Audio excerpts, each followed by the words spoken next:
Kathy. And even towards the end, if you feel like you start hitting a little bit more hyperextension, so long as you're not feeling any strain on your lumbar, and you're still feeling tension on your glutes, then you should be pretty good. You can still lift the hips up a little bit higher, Kathy, and that's going to be fine.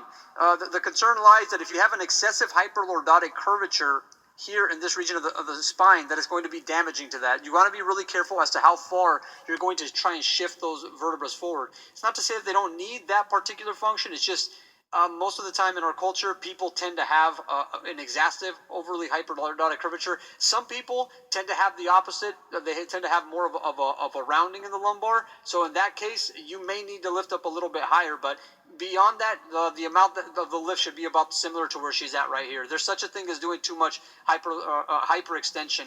But again, that's relative to where you're at, and you need to kind of classify whether that's going to be relevant for you or not. So what I'm going to have her do again, we're going to do one more repetition of that, then I'll show you guys how we're going to progress into this a little bit further. So let's try it again, Kathy. We start. Let's go back down.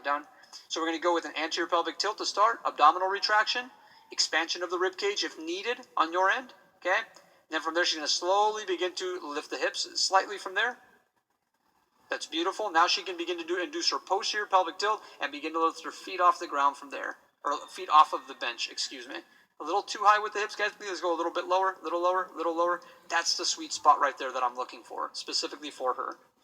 And again, everybody's anatomy is a bit different, so you're going to see different variations of what this looks like. But there's like a general geometry that you want to look for. And the general geometry is mainly that you want the shoulders to be aligned with the hips to be aligned with the knees, and the knees to be aligned with the ankles. The only thing that we don't see a lot of alignment of, although it's still relatable contextually in terms of biomechanics, is a bit of the cervical flexion that we have going on. We can't control that based upon where we're positioned.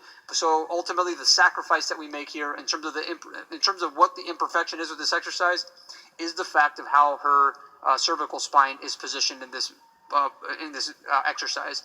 Outside of that, this is going to be a pretty good technique. Okay, so let's come back down. And keep in mind, every